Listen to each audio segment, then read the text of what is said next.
Forget what you've heard about picking a good dust collector. We've been told for years that CFM is the single most important thing, but that's a lie. Shop layout, ducting material, and a less known thing called static pressure are what you should really focus on. I learned that lesson the hard way after replacing one dust collector after another, before I finally put all the right pieces in place to have great dust collection in my shop. So let's talk about what it takes to have great dust collection in your shop. First off is your ducting layout. You can have the best dust collector out there, but if your layout is bad, you're never going to be happy with the results. So here's some basic guidelines to follow. You want to have the shortest run of ducting possible to each one of your tools. You need to gradually taper the diameter of your ducting as you get closer to the tool. And whenever possible, use 45s instead of 90s when you have to change direction. You need to use as little flex hose as possible. And you also want to have blast gates at each one of your tools. If you don't want to mess with figuring out all of this on your own, Oneida can put together the optimal ducting layout for your shop and point you in the right direction of which dust collector will best suit your needs. Check out these two layouts they came up with for my shop. From a dust collection point of view, the first layout is better. There's a main trunk line with the branches to different areas of the shop so that I have the shortest run possible to each tool. Each branch is formed with a 45 instead of a 90, and the diameter of the ducting is gradually reducing as it gets closer and closer to each one of the tools. We also have blast gates at each tool as well, and there's as little flex hose as possible. But the problem with this layout is my shop. My shop is in the basement, and I wanted to run things through the floor trusses so that my vertical working space wasn't eaten up with ducting, especially since my ceiling height is less than 8 feet. Even though the ducting layout we went with in the main area of the shop isn't by the book, it was the best solution given my constraints. It also wasn't as big of an issue because I went with the Dust Gorilla Pro. Its Smart Boost feature allows the dust collector to vary the fan speed, so that way you get the best possible performance based on whichever blast gates are open at a time. Once you have a plan together for your shop, it's time to discuss ducting.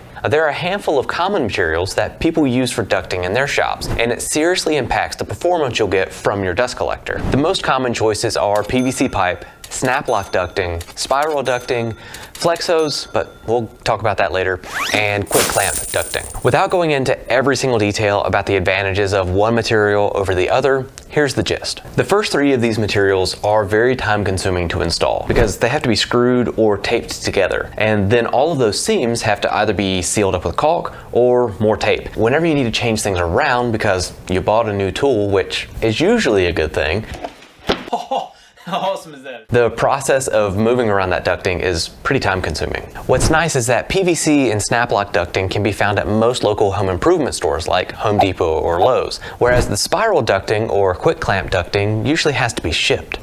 Lots of folks use PVC for ducting, but the biggest concern around this material is the potential for static discharge causing a fire in your shop. I hate fire! The other downside to PVC is that the static charge it creates will cause the dust to stick to the inside of the pipe and reduce the efficiency of your dust collector. Snap lock ducting and spiral ducting are a step in the right direction. The main thing is that you don't have to worry about static buildup, but with these materials, you typically still screw them together, and all of those screws sticking into the ducting are just great at catching wood shavings and potentially clogging things up. Speaking from experience here, it gets old really quick when you have to break apart a section of ducting just to clear it out. If you have to go this route, my advice would be to tape the seams wherever possible and try to get away without using any screws on the lower half of the ducting. Quick clamp ducting is expensive, there's no way around it. How much is wow? It's right in between ouch and boing. But it makes up for that expense and the time you save during installation and modification down the road. Each of the sections are held together easily with a clamp like this.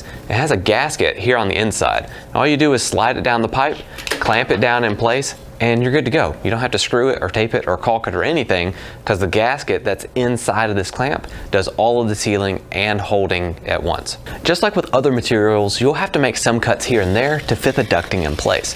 But what's really cool with the quick clamp ducting is that you have these sleeves, and when you slide them over a pipe section, you have up to 11 inches of adjustment, and that makes getting the pipes in just the right spot so much easier. Flex hose ducting should be avoided as much as possible because see all these ridges? Those cause turbulence and they slow down the airflow. So we're just gonna get that out of there. This is where static pressure comes into play. If you've not heard of static pressure before, the easiest way I can describe it is like comparing horsepower to torque. A race car is going to have more horsepower than say a tractor trailer. While that race car can drive a lot faster, The tractor trailer can pull heavier loads because it has significantly more torque.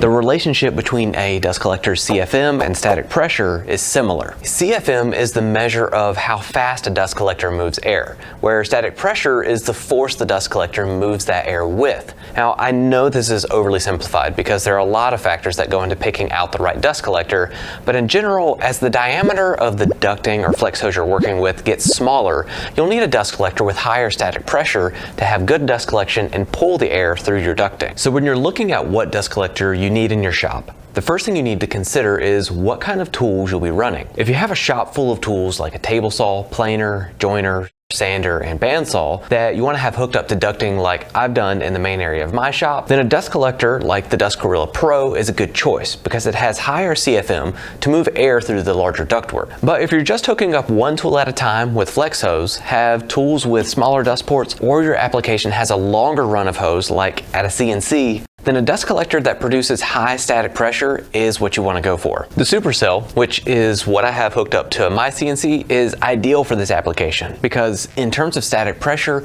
it creates 97.8 inches of water, which is just crazy, especially when you consider that most dust collectors in its price range don't even eke out 20 inches of water. What that means in layman's terms is it's mobile. So if your setup includes lots of flex hose, or the dust ports on your tools are 4 inches or smaller in diameter, do yourself a favor and make sure the dust collector you choose has high static pressure, like the Oneida Supercell. Well, that's all I have to say about that.